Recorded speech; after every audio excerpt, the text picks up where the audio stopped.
Hi, fancy meeting you here in this little old place. I'm Tish, and this is Echo Echo. What have I got? I got a puppy. Oh, hey, sweetie. So she's unofficially called Lizzo because she is 100% that bee, and she's very confident, and she gets around, and she's very cute and cuddly. 2.5 weeks old, so much personality. Say hello. Say hello. I'm Kitty.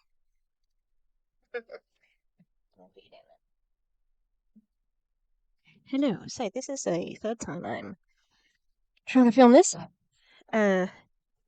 And I think what I'm going to do is I'm just going to start at the start of the post. So I am going to be working.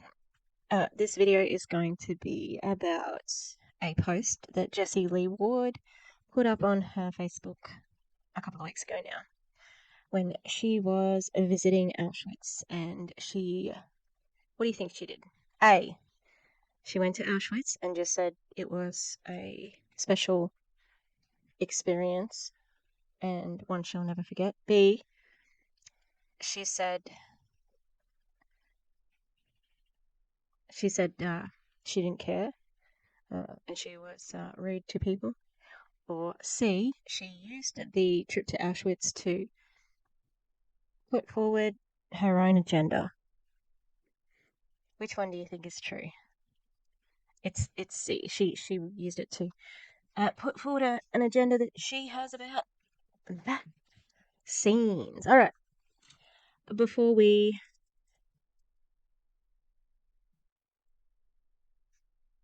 start, I'm going to get sorted. So there's going to be trigger warnings for the Holocaust, mentioning genocide, hate, systems of oppression and bias, as anti-vaccine and QAnon adjacent sort of ideas, cancer and cancer diagnosis. Perhaps that's not what this is about, but obviously it's at play. So, where are my glasses? Are they in my room? I don't think I've got any glasses in here. I might be able to wear these ones because I just need it for up close. Here's So, as most people know, Jessie Lee Ward is a distributor in Prove It. I think she's at the top of the compensation plan, and her rank was made up for her because she wanted that to happen, and she makes Prove It make a lot of money, so they did it because they just basically caved to whatever demands. She's recently become the VP of Performance and Development or something like that. However, she keeps calling herself the VP, and other people keep saying that, and she does not correct them. She's not the VP of Prove It.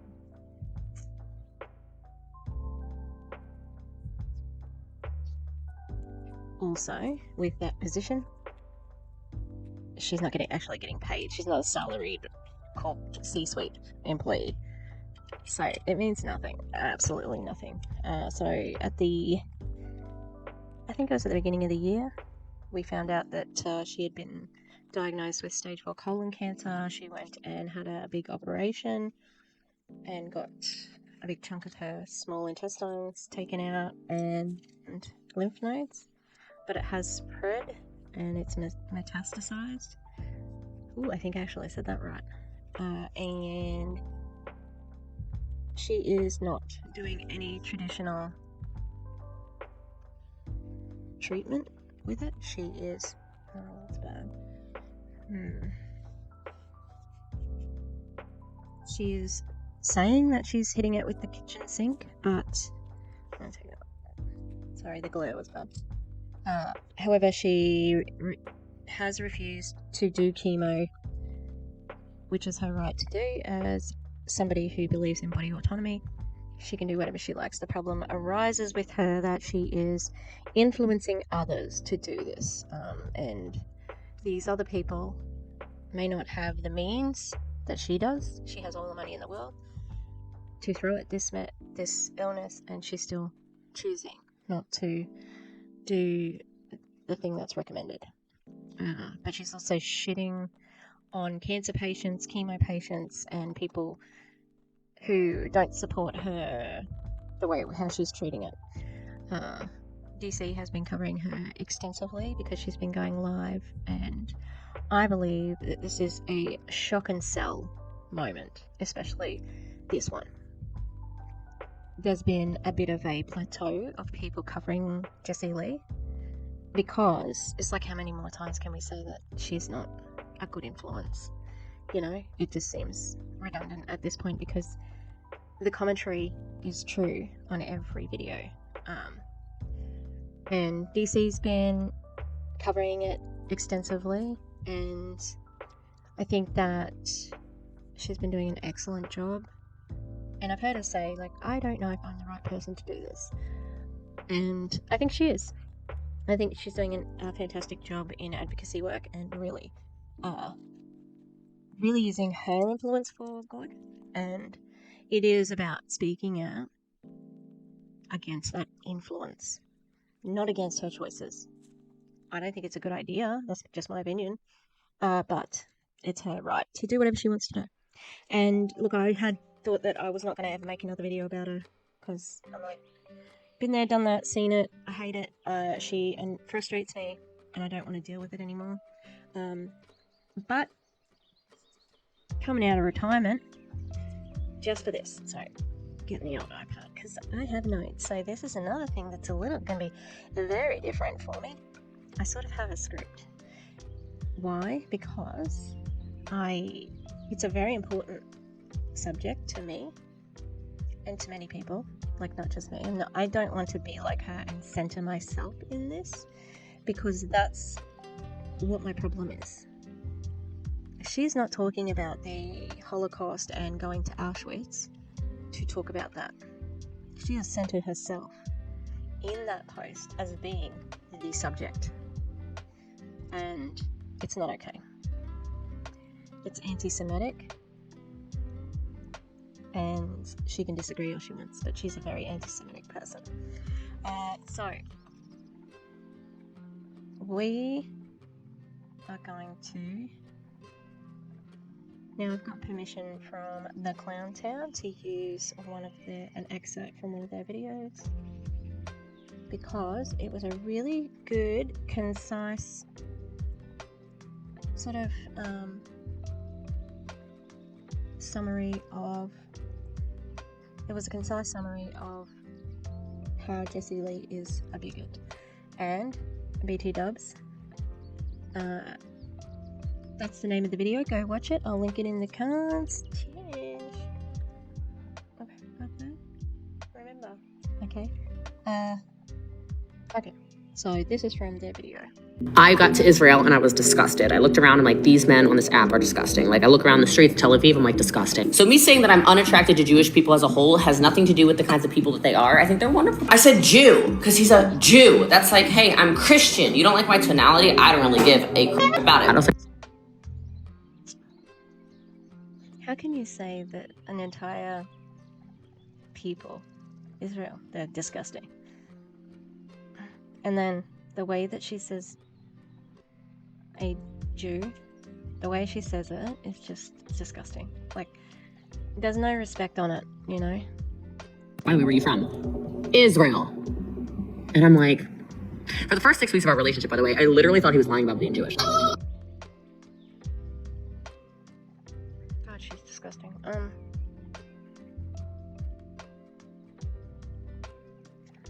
She's just, it's like, he talks like that and gets away with it and doesn't have any backlash. And the noise she's making right now is to put shit on people who, I think it's called ovulating, something like that. Arabs. So he's... Arabs, that's her. Jewish by religion, and he's Arab by sexiness. And do I feel anti-Semitic for saying that? No, eat my ass. Thank you. Just kidding. He kind of wants to. I love the Jews. There's something about seeing it all together, you know? Like, it hits different, which is why I asked to use this from Gus and Val's The Clown Towns channel. I love one Jew. God's chosen. Yeah, we know. It's giving. I've got a black boyfriend, so I can't be racist. And then this one is especially insulting. One Jew. God's chosen people. The way that she rolled her eyes then, God's chosen people. Yeah, that's what it says in the Torah. Okay, and that's what is taught in that religion. And by the way, don't you want to marry Arby? If that's the case, you have to convert. That says it was my eye roll, and he can't hear my eye roll. For the record, personal core value number 1 is kindness. Personal core value is kindness. The lip service there. Now the other thing that we have to look at before we start looking at this is the base the soup that is a Jessie Lee Ward, the soup that makes her up. This is the base.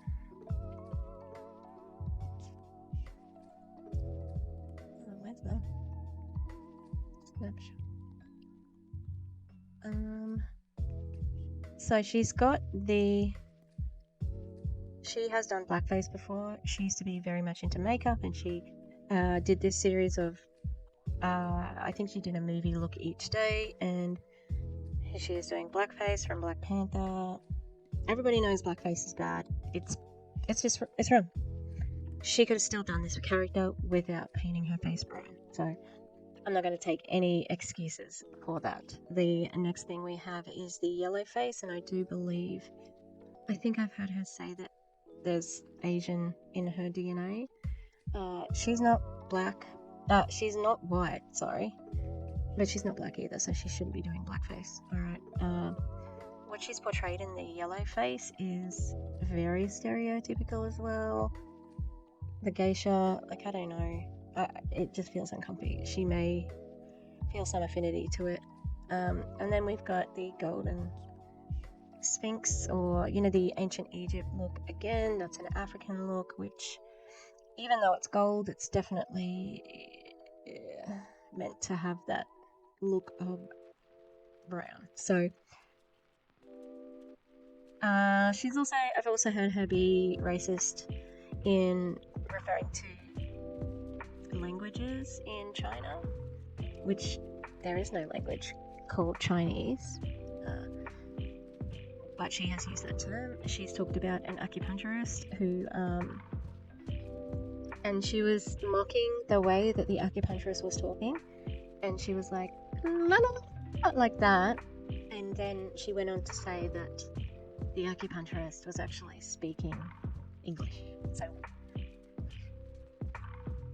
why would you say that? You are trying to insult her. You are racist.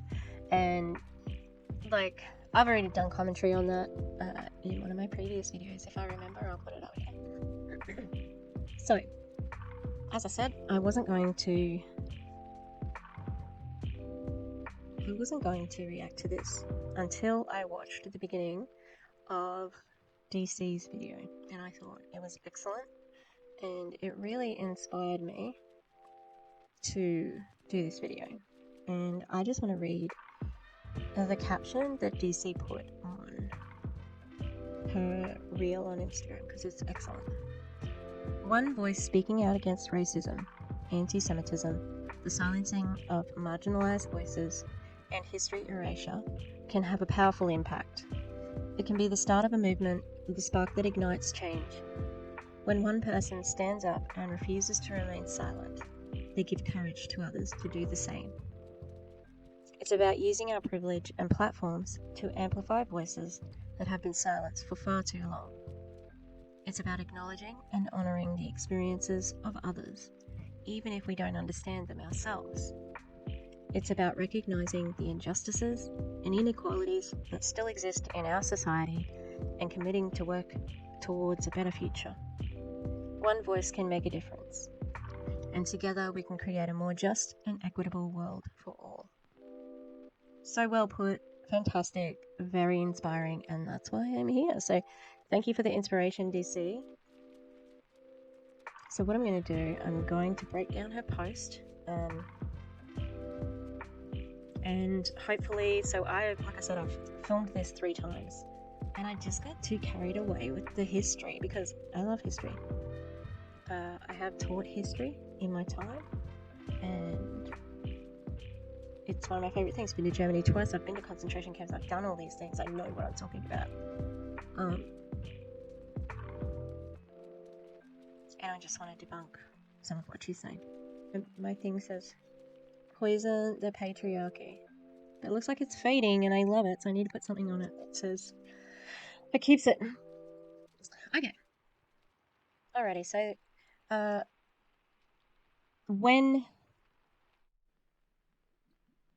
I don't know why I started here. So one of the things that Jessie Lee sort of faced is she didn't get much pushback, but she got a little bit of pushback on talking about the Holocaust and comparing it to the vaccine. Oh, hang on. I'm gonna read the post, actually. Alright, look at this picture. Yay, she's very serious. I'm very serious. Look at me. I'm at Auschwitz, but I'm really serious. So contrived. Alright. I'm gonna read this thing, and I'm gonna break it down. Auschwitz. I don't know how you explain the energy of 1.5 million murdered people. I've seen the iconic entrance to Auschwitz too in plenty of movies and books. Standing in the middle of the train tracks was bone-chilling. I photographed the trees because they've seen it all. They've seen humans build their own graves, freeze to death, eat food that starved them to death, brutality beyond what we can imagine. The thousands of shoes and glasses, pieces of cookware, reminded me how absolutely tricked these Jews and others were. How easy it is for our minds to be indoctrinated until one day we stop thinking for ourselves and accept what powers that be want for us. Just last year, I was yelled at to show me your papers in regards to and she has a needle emoji, to enter restaurants, and she's referring to the COVID vaccine. To enter restaurants, board planes, etc. How do you think horrors like this start? Years of brainwashing. I'm so angry about that one phrase. I couldn't photograph the 7 tons of human hair. I couldn't photograph the torture chambers, such as the suffocating chamber. 20 people in a cage with an air hole smaller than your hand. The standing cage, crawl on the ground through a hole the size of a microwave and stand up all night. There's no room to sit and rest. If you don't die, you go back to work for 11 hours, then you go back in for up to 20 days. They hoped you'd die. I stood there horrified. We forgot our history and allowed for it to repeat itself. The babies that were born died within hours for some, and some weeks if they were lucky. The mothers had no nutrition to breastfeed. The prisoners slept on top of each other, the prisoners slept on top of each other, having diarrhea on each other. Can you imagine? Of course not. I was shaken so much yesterday, and just want to remind you how fast it starts. It starts with a disagreement, us and them. It turns into, I don't like them. I strongly disagree with them. Oh, I strongly dislike them. I hate them.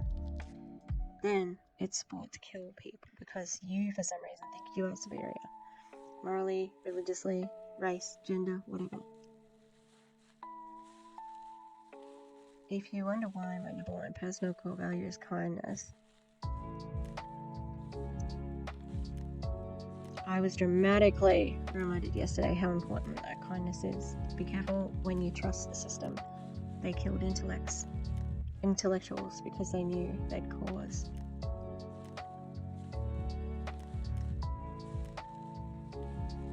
Be careful be careful when you trust the system. They killed intellectuals because they knew they'd cause an uprising. Cause it. Always. Love you all. And guess who's made a comment and liked the post? Veronica Schreier. Yeah. Okay, so what I'm going to do is do a little bit of a breakdown. I don't want to see her face. So, one of the criticisms I've seen, and like I said, she didn't get a lot of backlash on this because they're all trying to kiss her ass at the moment. I don't know why. Although, if I was her secret daughter or something, I'd be like, my mom is boss lady. And then someone else can share the money, because I don't think her dogs would be really good for the dogs to have a home forever, but, you know. Anyway, hey, let's stop talking about dogs dying. Is that what I was talking about? I don't know. Anyway, and then I'm laughing. I'm tired. What the fuck is what? Get it together, Tish. Anyway, so she did get flack for comparing the Holocaust to the jab, and she said, you know, there's nothing that compares to the Holocaust. I was not comparing them. That's not true now, is it? Anyway, now, yes, it is probably one of the worst genocides to happen, but Russia was not too far behind them. We were just on the same side as Russia, so just kind of had to turn a blind eye to it. There were genocides. There have always been genocides, but there were genocides in Rwanda. There were genocides that occurred in the name of colonialism in Australia, First Nations people, as well as Canada. That same enemy there, the British. For some reason, I didn't say this clearly, but editing Tish here to say that I put it to Jessie Lee that there is more that an MLM has in common with the Holocaust than the vaccine or any of the COVID restrictions. MLMs are definitely not on the same scale, but you can see the same ideas, actions, thoughts, and so on they have in common. And that's what I'm going to talk about, as well as break down Jessie Lee's semantics and what she's trying to do with this information. So how is an MLM like what happened in the Holocaust? Now, I'm not trying to put down the Holocaust. There is nothing that compares to it. But if she wants to make a comparison, that's the comparison I'm going to be making. So first things first, all of the laws and rules, etc., it's all written down. It's laws and bureaucracy, and all of the negative things that happen are because of the stroke of a pen. Next similarity is that there's always some sort of myth or story that you got to get ahead of in MLMs and during the Holocaust. No, we are not. There's not execution bans. There's not execution showers. It's a work camp, not a death camp, okay? And then same with an MLM. You can make big money here. You can be like me. You're going to get lots of training, blah, blah. Next, I can't see because the Holocaust happened because of the work of many people. Many people having little jobs here, there, and everywhere. So, in the Holocaust, you know, the person who drove the train, the person who checked people in, somebody who took the glasses from the, you know, like there was a lot of people involved in the, you know, like how it all happened. He was like turtling. He was upside down going, I can't get it. He was having a turtle moment. I'm sorry, Gary. Oh, it's little Missy. Oh, honey.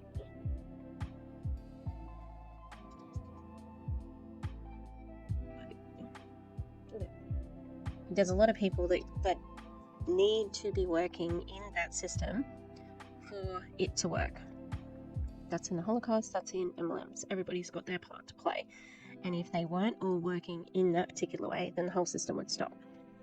Another similarity is that the elite people at the top benefit while everybody underneath suffers.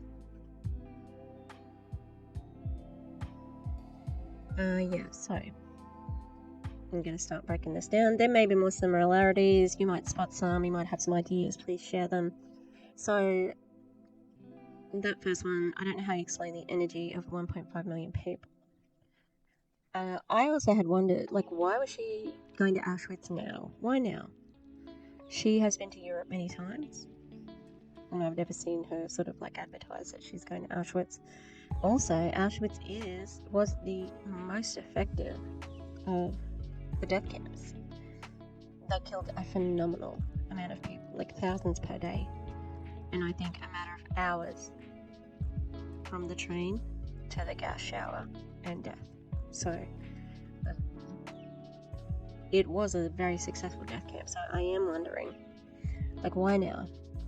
You know, there were thousands of death camps. No, there were thousands of concentration camps where there predominantly were work camps where they were doing work that was no longer to be able done by the people who left behind, and so they would have to send people to work. And I think it comes back to her brand is to shock and sell. She's going to talk about this, she's going to make some shocking statements, and then she's going to try and sell us something. Now, that first bit there, I don't know how you explain the energy of 1.5 million murdered people.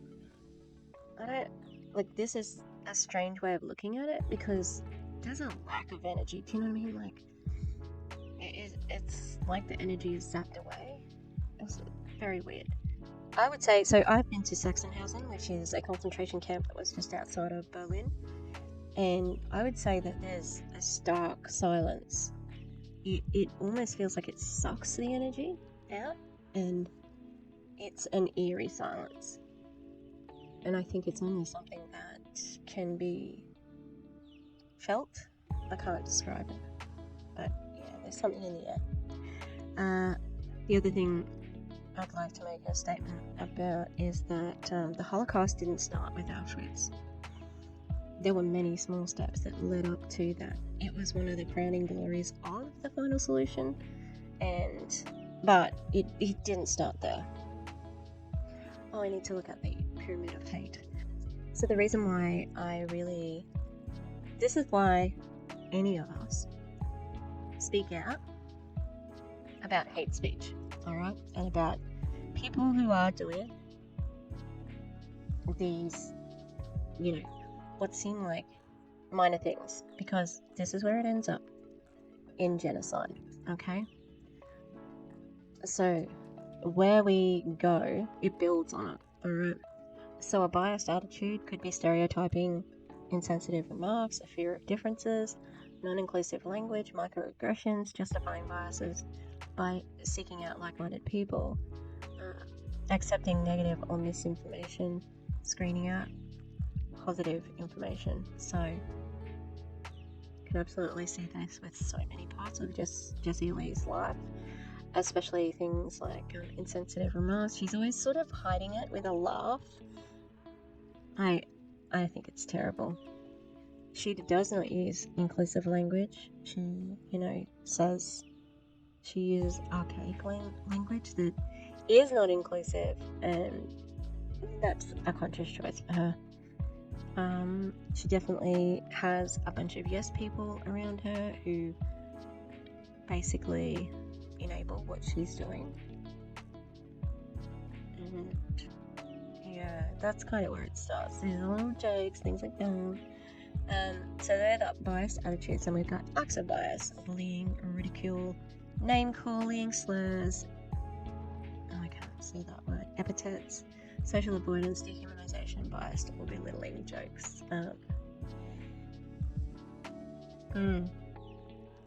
Belittling jokes. That's her bread and butter. Like I said, she hides a lot of her prejudice with a laugh. Like saying, I'm not Jewish, eat my ass. I'm not anti-Semitic, eat my ass. No, that's just kidding. You can eat whatever you want. Yeah, you are anti-Semitic. The way that you talk about Jewish people is fetishized. Heavily fetishized. And, that excerpt from the Clown Town definitely exhibits these things. Then we've got discrimination, and these are things that are more government controlled or society controlled. And, you know, like, unless you're an elected official, you can't change those things. However, you can contribute to holding these things up by continuing to vote for people who do have discriminatory, like, legislation or laws or ideas and thoughts and those sorts of things. Then we've got violence, which obviously she's not doing that. However, what she's doing could lead to some bad situations for people, especially with the medical misinformation. That could definitely be harmful, like physically harmful to somebody.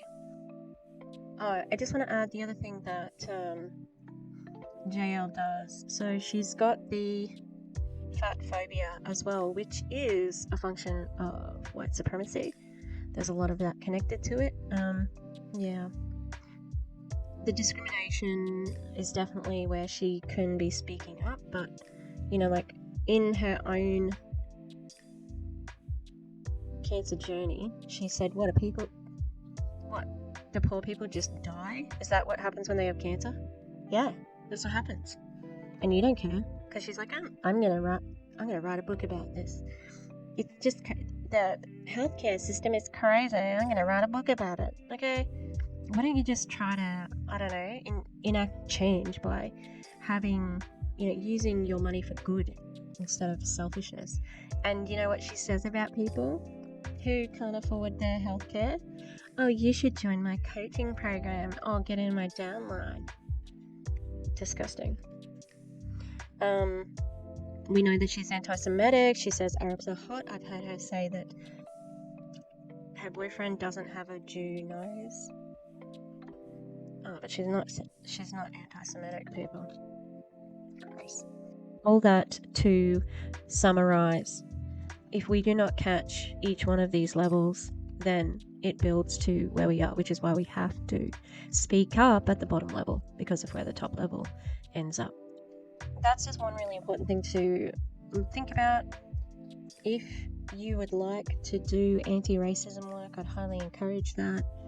It's not enough just to not be racist, okay? It is our duty, with the privilege we have as white people, to be agents of anti-racism. We have to actively teach people not to be racist. It's not a description, it's a verb. You've got to do it. Alright, I'm going to get that out of the way. And we're up to... Alright, so this first bit, so I'm going to break down like each little paragraph here. Like, so she's going to talk about this entrance. Arbeit macht free. And that means work will set you free. So she said, I've seen the iconic entrance to Auschwitz too in plenty of movies and books. Standing in the middle of a train tracks was bone-chilling. Probs, eh? Yep, great, we get it, you know. It was a lie. Work sets you free, because especially in Auschwitz was a death camp. It was not a work camp, okay? So the concentration camps could be one or two, although I'm pretty sure Auschwitz, because they had 3 or 4 different divisions. The work camps were generally, you know, those people who went to those camps, generally young-ish men, okay? And women who were kind of healthy definitely were not allowed to be pregnant. And those people would be killed pretty much straight away. So this was a lie. This work set you free, and it's there on purpose. The commandant of Auschwitz, Rudolf Höss, was responsible for making it look so deceptive. And he was the one who came up with all of this. Work sets you free, and it was to make people think that it was a work camp. It was the trick of the trade. When they arrived at the train stations, there was a clock, there was signs, there were all these things that indicated this is a safe place. But it was all fake. It was all fake. The clock didn't move. The signs were fake. They weren't going to the showers. The people were sent to the shower room where they distributed Zyklon B, which killed them all.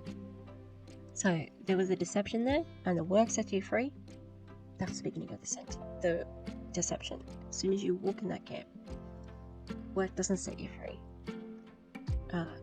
In fact, you're probably going to be dead really soon.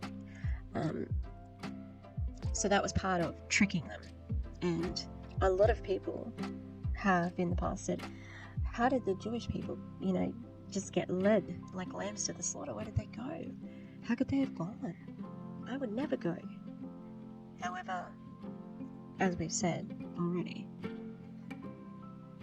what happened with the Holocaust is unimaginable.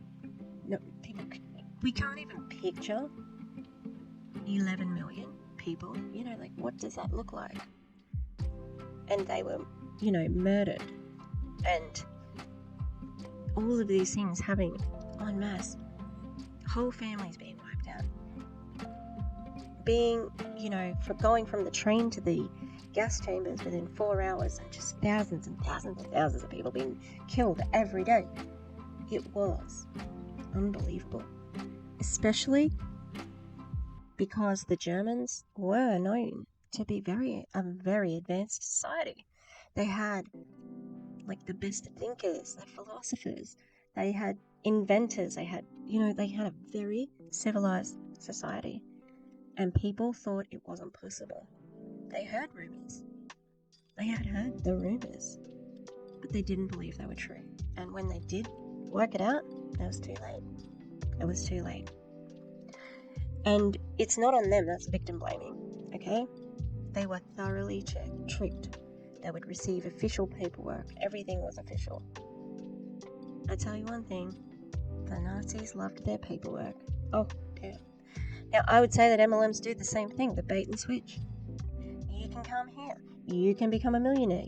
Doug Wood said it in my last video. We're not an MLM.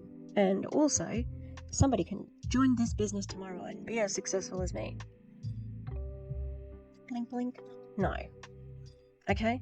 That's part of the trickery of MLMs. Next part. Oh no, this is still it. So, look, when it happened, the people were told to come to X, wherever it is. And they were going to say, okay, you're going to be traveling on this train to go and work. And once you get there, you got to do this, this, and this. Alright? But it was all to trick them. And this happens in MLMs where you can make money. Where people say you can make money, but the people saying it know or do. The people saying it know that you can't. It's very unlikely. So, the other aspect of thinking the best of people is also really relevant in MLMs. So no one automatically thinks, oh, Bob who sells Mary Kay, that Bob is a bad person, You don't think that. And it's the same with the Holocaust. They were like, there's no way. There's no way that these people could be doing something so awful. Alright? And what happened and what does happen in MLMs as well, these people were not necessarily bad people. It could be that they were the best of people. But the circumstances that they were under, it made them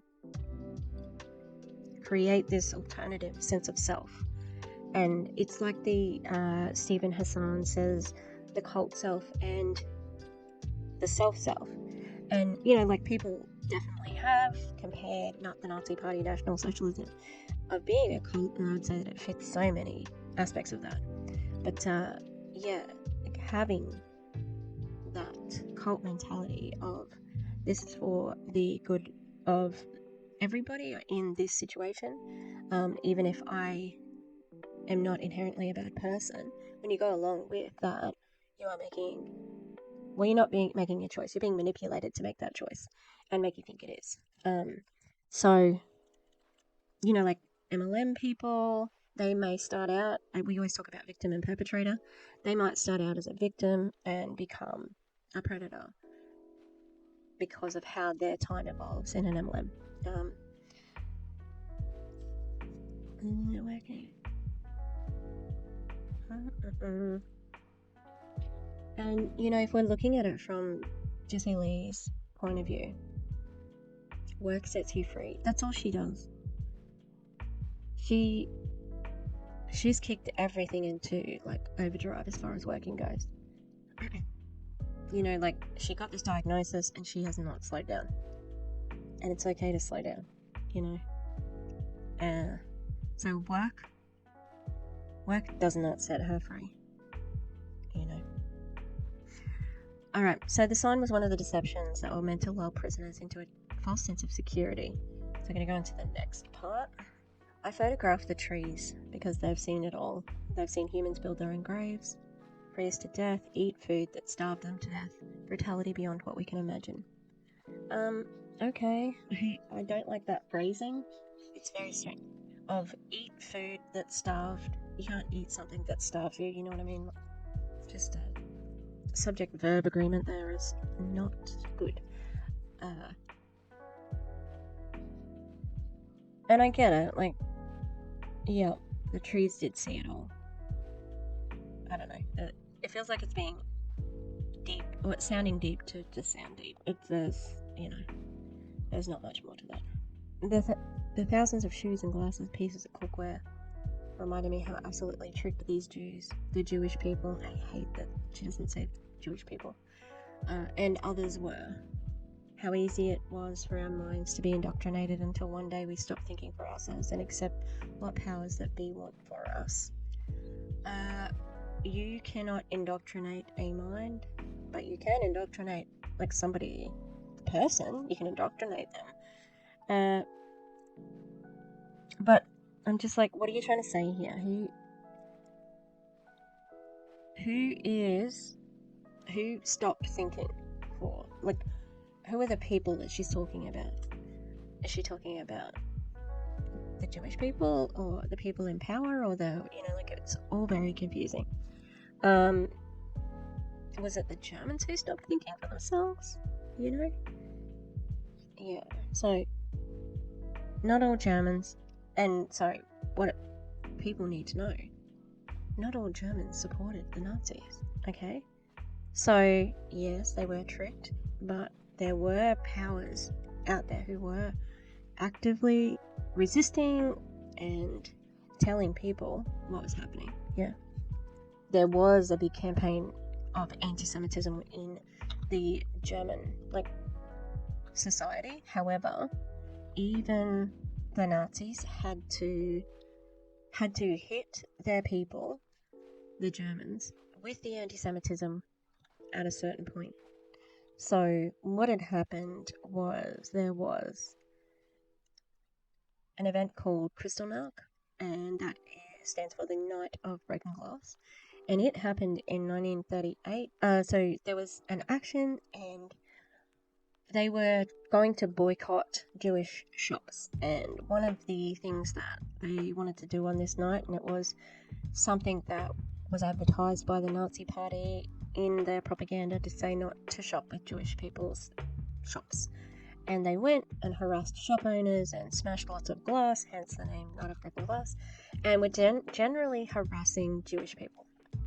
However, it wasn't a very popular incident, and what it did is it made the Nazi Party put their anti-Semitism plans on hold. Okay, because they could recognize that it wasn't time yet. They were getting too much backlash because of the destruction, and it was having an effect on the Germans instead of just the Jewish people. So, like, it wasn't just, it didn't happen overnight. Auschwitz was that hate, that little step to genocide. And the Jewish people weren't just tricked, they were absolutely gaslit. The rumors of the concentration camp and extermination camps were so exaggerated that people couldn't believe that they were true. Sorry, what I meant here was that the stories seemed like they were exaggerated, but they were not exaggerated. People thought it was hyperbole, but it was true. But they were true. Okay, and here we go with the major problem that I have with this entire post.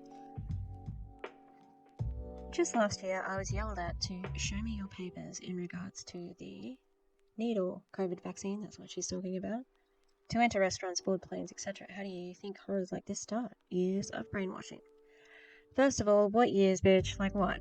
Are you fucking kidding me? Years of brainwashing on the COVID vaccine.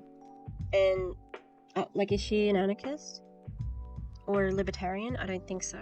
So we need these government bodies to be implementing things like this. Yeah, you did need to do that, okay? And imagine centering yourself when you're discussing the Holocaust. Like, yes, when the Jewish people were asked to show their papers, it was a different thing to what you're talking about. Because, you weren't being oppressed, and they were. As simple as that. You weren't going to be killed if you didn't show your papers. You had the choice of not getting the vaccine. Jewish people couldn't have the choice of saying they weren't Jewish if they'd already been identified. There are a lot of people who managed to survive the war, who lied about or got false papers or whatever. Those two things are not the same. Okay? I thought that was specifically disgusting. Okay? Now, imagine complaining about having to show papers when it was about protection. And it's like, everyone would be like, well, we don't know that. Okay, but what are the facts? So COVID myths have been recycled and created by many MLMers. doTERRA. How many husbands were retired after jobs required vaccination proof? So I have done a bit of research. I will put my sources in the comments. From the University of Minnesota, COVID-19 vax saved an estimated 20 million lives in 1 year. Based on a study, facts over feelings. People. Okay, the vaccine was generally good. Look, and lockdown, there are some, differing reports about whether it was good or bad or the effects, because a couple of the studies have been accused of being ableist, and I can see why people are saying that. I think there is elements of ableism. The vaccine was effective. Lockdown, there are some studies that say it was effective and worth the cost, but then there's been some claims that research is ableist, and I can see sort of that side of it, definitely.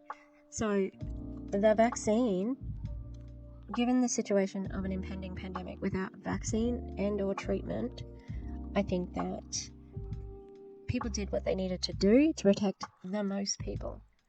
And having been in Australia, in Queensland, I wasn't really on lockdown. I went to work pretty much every day, and yeah, we had it so easy over here. I can't imagine what it was like over there. And yeah, I think that this is so inappropriate to be talking about right now in this.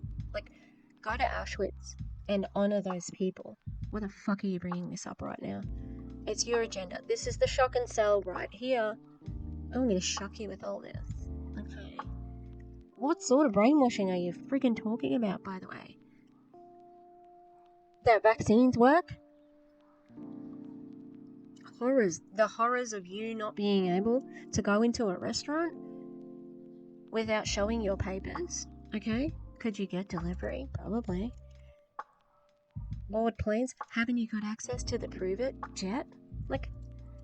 This is bullshit. She can afford to do. She doesn't need to do those things in a commercial sense because she's meant to be rich. P.S. Pandemic is still happening, by the way, everybody. Okay. Mask mandates, maybe. Not as much. It's not compulsory or anything like that. I don't feel the need to wear it in Australia because we just didn't get it as bad.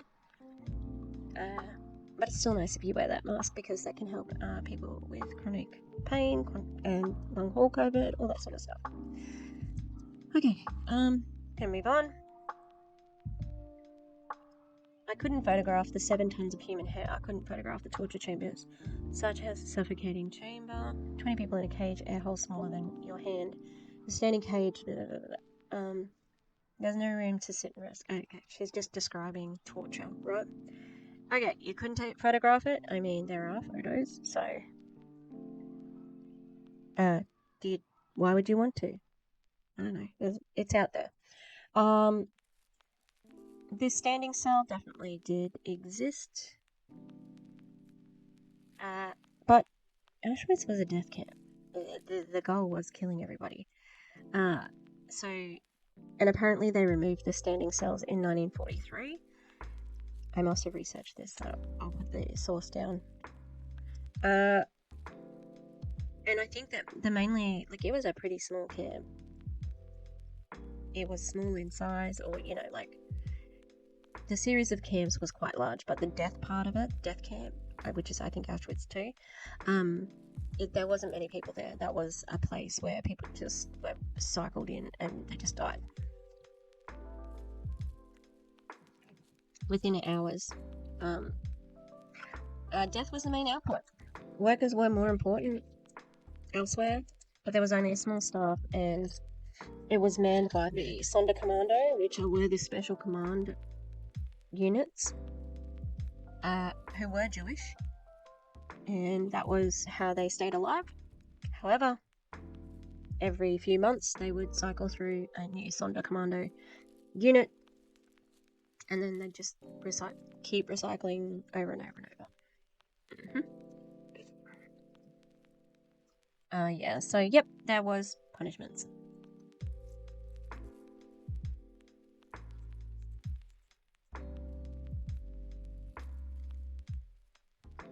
Yes, I did hope you would die. It's a death camp.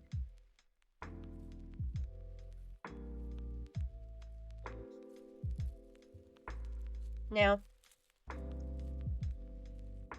maybe I'm being a bit nitpicky here. Oh god, that was sour. That was a sweet tart.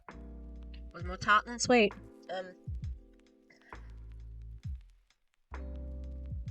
Maybe, she has knowledge of general concentration camps, and that's why she's saying these things, because the death camp was different. It's got a different purpose. Death. Alright, so it says here, the next paragraph, I stood there horrified. We forget our history and allow for it to repeat itself. Yeah. Exactly. JL. There is a YouTuber called The Tabernacle. He's got a really good video, how Matt Walsh and the Daily Wire use literal Nazi arguments to promote conservatism. Okay? Because Jessie Lee. It's happening now. Sound the alarm. It's happening. Okay? History is repeating. She's in Texas, one of the problem states, for this particular thing. And you're aligning yourself with the people who have the humanitarian, you are pro, this would be woke, that you're sort of considered woke. So if you are against people being bigots or prejudiced or whatever, if you think we're all equal and this shouldn't be happening, then you should be saying something about it, and you're not. Okay? There are definitely parallels I've seen some between Hitler and Donald Trump. They're actually quite different men. Hitler was a vegetarian, quite an introvert, sort of, and Donald obviously isn't. But you think about the things that have happened.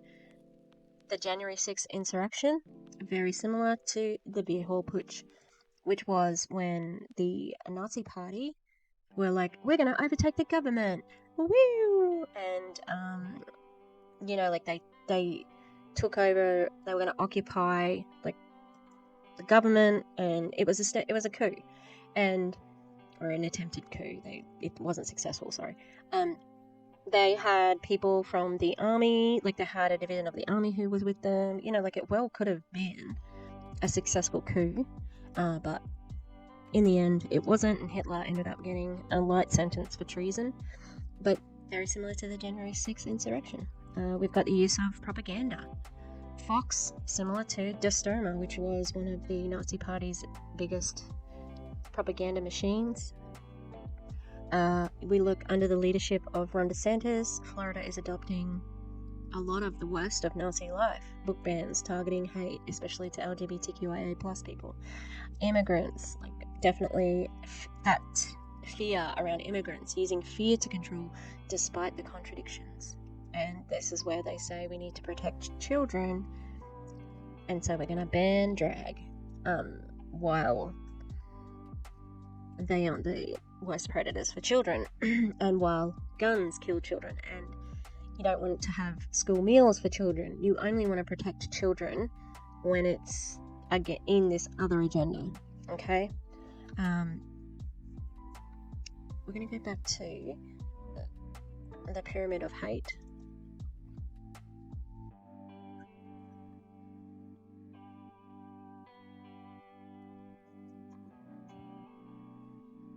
It's a big boy. It's a boy. I love Gary.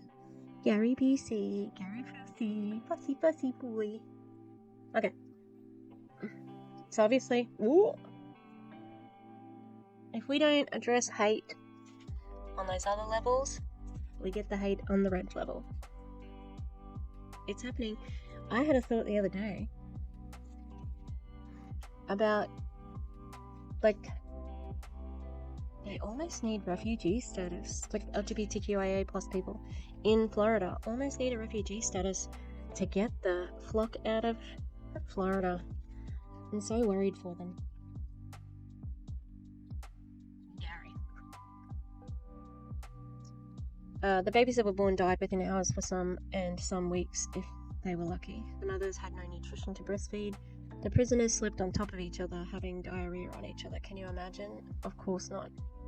So not a lot of babies were born in Auschwitz. It was a death camp. Pregnant women were sent to the showers. Babies were sometimes hidden, but ultimately, unless they were twins, they would be dead. Yeah. Twins were wanted by Dr. Joseph Mengele, and I'll talk a little bit more about him in a second. But basically, people who could work to replenish workers and assist in Blitzkrieg. Now was the time when the Nazis were winning. So around about 1941-ish, and claiming territory all over Europe, and Germans were celebrating. And so the Nazis revisited the Jewish question, leading to extermination of the Jewish people. So that's what happened around about 1941 or 42 at Wannsee, and they had a meeting where they said, what is the final solution for the Jewish problem? That was the wording they used, and the Jewish problem that they are speaking of is the Jewish being in existence, and that's when they decided to step up wholesale death, and they said they were going to liquidate the ghettos where they had sent people to live, or sent Jewish people to live, and liquidating meant getting rid of them and killing them. You could either die quickly at a death camp in a couple of hours, or you could be worked to death if you were able to work. They would work you. So Dr. Joseph Mengele, he was a monster, sadistic, like absolute gross human. And although he was never prosecuted, I'm pretty sure that he had a pretty bad life after the war. So the reason why he wanted to collect twins was because he thought he could use it for research. And a lot of the research was connected to eugenics and having a stronger master race. And he would take twins because a twin had an automatic control group. So it meant that they could do tests or give them diseases or whatever on the one twin, and you could keep the other twin as your control group. And so if they were researching something, they would do it to the one twin, kill both of them, and look at the difference. There was some medical advances that came out of this, but I mean, that's disgusting. You know? It's very bleak. And that was the only way that there were children who survived because of that, because they were used as science experiments. Some people survived. Some children survived. And went on to tell their story like that. Survivors they were. Now, it said the mothers had no nutrition to breastfeed. They were underfed, but it's highly unlikely that there would have been a nursing mother in the camp for an extended time, but not impossible. It happened, but I think it was fairly rare. If there was somebody, so, what's it called again? Leben, no.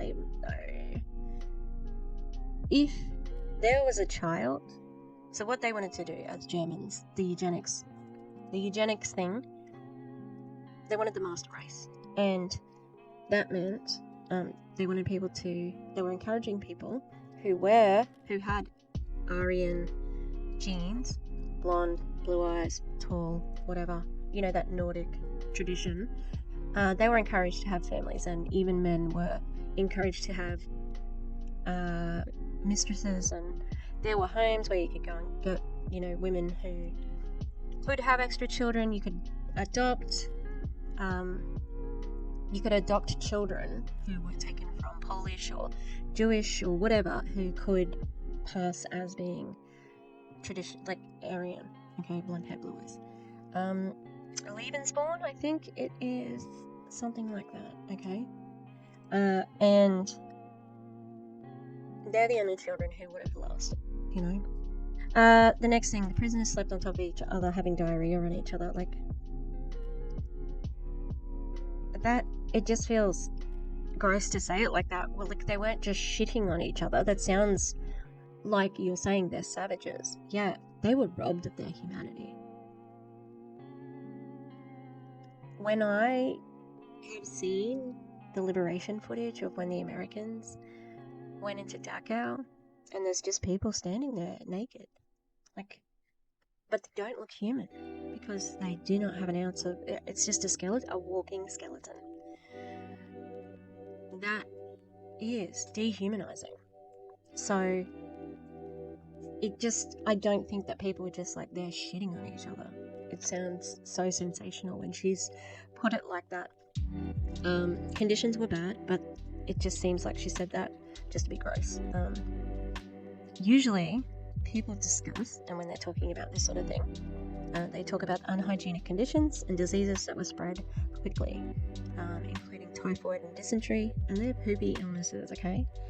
But it's not the only thing they battled. There were lice, By the time they got to a death camp, they had already endured horrendous conditions, and it's amazing what the body can withstand and adapt to. Lice were a constant problem as disease carriers, and yeah, I just feel like that was absolutely disrespectful of what they were going through, and the other thing too that sort of like legitimized what was happening there was that there was a selection process. So people weren't just sent, like, they didn't go, all right, everybody off the train and you go down there for a shower. No, they had doctors who selected. It was called selection process, and the doctors had to come and they had to actually prescribe, the shower for the people. They had to be picked. Everything was signed off. Everything was bureaucratic. Like I said, with the stroke of a pen. That's how they were killed. And guess who loved selection and went to extra selections? Dr. Joseph Mengele. Yes. He loved it. He would ride his bike. He had a little bell, which I imagine would be terrifying for somebody who was at the camp, Other doctors who had to do selection, they would have to be drunk or, really have to distance themselves from that decision. That was not a nice thing to do. They knew it was bad. So it just shows like how you can use bureaucracy in such a destructive way. Okay, next. I was shaking so much yesterday and just wanted to remind you how fast it starts. What are you talking about? How fast what starts? Is this what you think is going to happen? Because, like, if that's so, then you need to speak out against all of those agents of hate. Because at the moment, it seems like you're on that side, but you haven't come out and said anything to support LGBTQIA plus people. You haven't said anything about Black Lives Matter, about trans people, about anything like that. So if you're going to say this, you need to start making those statements. Otherwise, this is just so disingenuous. Which, spoiler, she doesn't care. She doesn't give a fuck. She only cares about herself. So how fast it starts? It starts with a disagreement, us versus them. It turns into, I don't like them. I strongly dislike them. I hate them. Then it's sport to kill people because you, for some reason, think you're superior. Morally, religiously, race, gender, whatever. So you admit that that's a problem in our society, that there are problems with race, gender, morals, religion. So what are you doing? What are you doing to improve this? Okay? And it does start that pyramid of hate. And you're a part of it. This is just fucking contradiction, you know? Like, that's what made me so mad about this. She doesn't care. Except to use this to shock and sell. That's it. Now, the us versus them thing is the American way. It honestly is. If you're not with us, you're against us. That's George Bush Jr. after September 11. Alright? That whole thing is super vague.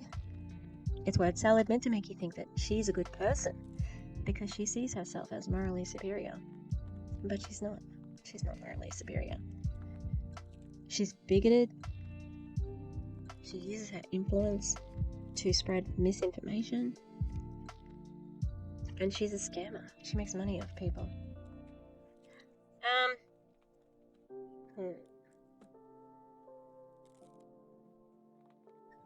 Now, if you wonder why my number one personal core value is kindness, I was dramatically reminded yesterday how important that kindness is.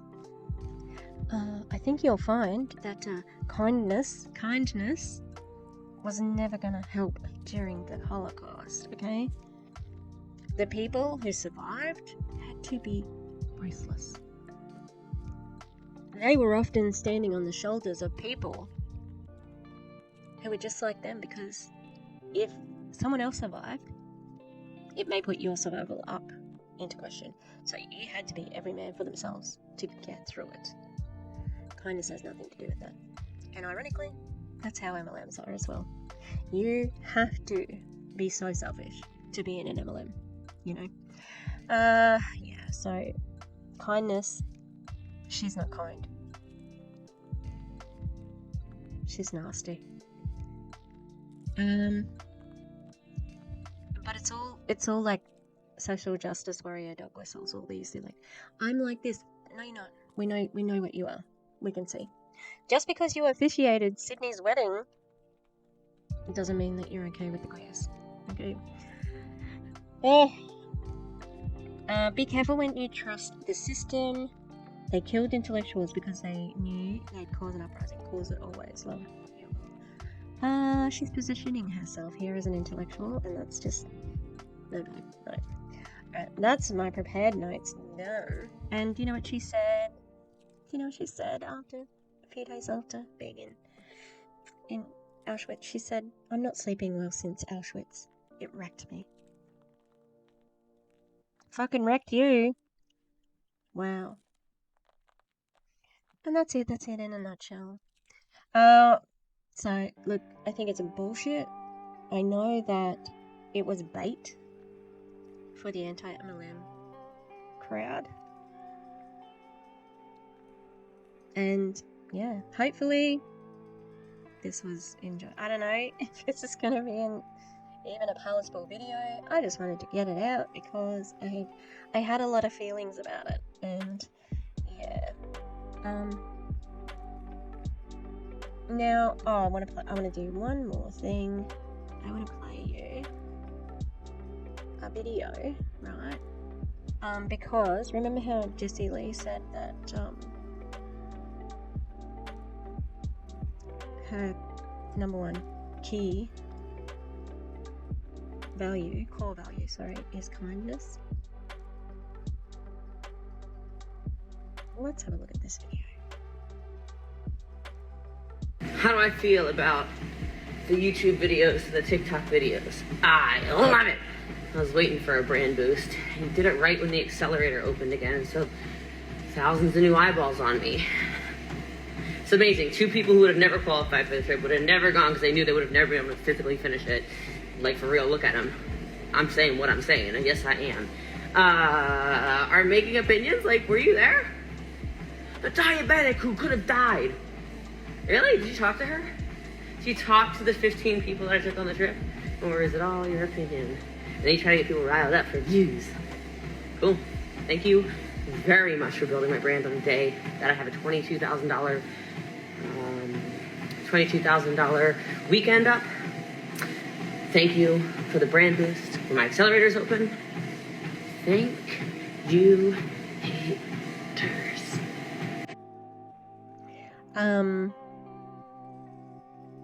That was post-Columbia, but also, she's talking about JJ and Aaron, and she's trying to fat shame? Because she thinks, I don't know, but she's trying to say that they wouldn't be able to do it. Man, Aaron could bench press you. And JJ would be taking you down, sweetheart. She would be.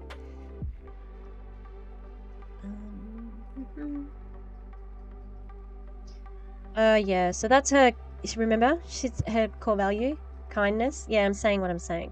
She knew what she was doing there. Okay, so remember, this is Jessie Lee. She's the, her core thing is, her core value is kindness, remember? Sexual assault and ableism. This is one of Prove It's top earners, Jessie Lee Ward. In her most recent live video, she wished harm on her critics. Some people they're just idiots. Like, you're just so fucking stupid. Like, I don't even like cussing on live video anymore, but like, you're so fucking stupid. Like, where are your brain cells? Clearly missing. There's a lot of people whose brain cells are missing though, okay? Like, if you're talking negatively about stage 4 cancer patients or stage 1 cancer patients, like, there's a place in hell, I'm pretty sure, where you get like, I think you just get anally raped without lube nonstop with like a fire poker for all eternity. I think that's what happens. So, I don't know. Probably other things. Maybe you end up like, maybe you like that. I don't know, you fucking weirdos. But anyway, I don't really know what's wrong with people. Please send this to Prove It Compliance. She is clearly in violation of their policies and procedures and needs to be removed from the company. To those supporting her and her coaching, know this is what you're enabling. Core value, kindness. So, core value, kindness. That's her. And the thing about that, she's the one who is having 3 coffee enemas and recording and sharing them with everybody. I'll say who's the fucking weirdo? Huh? And can I just add, people aren't providing commentary on your social media presence because they're haters or because they're petty. You are being asked to be more responsible with your influence, and that's it. You're doing the wrong thing and people are asking you to explain it. So keep on wishing, a hope and a dream, and we'll keep on calling you out because you're not a very good person, you're irresponsible with your influence, and I'm sick of it. Fucking sick of it. You having cancer is not an excuse to be an abysmal human. Centering yourself when you're at a place like Auschwitz, a place that has seen death, destruction, trickery, human suffering. I know what you can think about is being asked to show paperwork that you got a needle, a vaccine, so you can eat at a restaurant and fly on a plane. Imagine. Sit down with a fucking Holocaust survivor and tell them your story. Tell them your story. It might seem like I'm angry, and I am, because how fucking dare she? How dare she use the Holocaust? There is nothing this woman will not use and abuse to earn money. Alright. I'm going to finish it there. I don't know how long this video is going to be, whether it's going to be palatable. Thanks if you're sticking it out, because I appreciate that. Okay? I'm sorry. Sorry it's so serious, but sometimes we gotta be serious, alright? Definitely coming back with some snark, alright? Megan Desart changed. I cannot believe she changed. I cannot. I honestly, that was my honest reaction. I sent a message to Erin. I'm like, and I was on my morning commute, so I was just a voice record. I'm like, I'm on my morning commute. Megan Desart left? Megan Desart? What? I'm still in shock. Anyway, and she went and she hugged it. Yeah.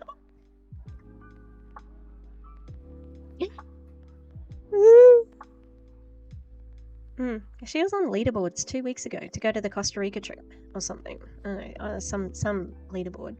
Not anymore. Okay, thank you for being with me. I'm gonna get a puppy. Gary Fusey was just making the like cutest little sounds that because Frida was licking him.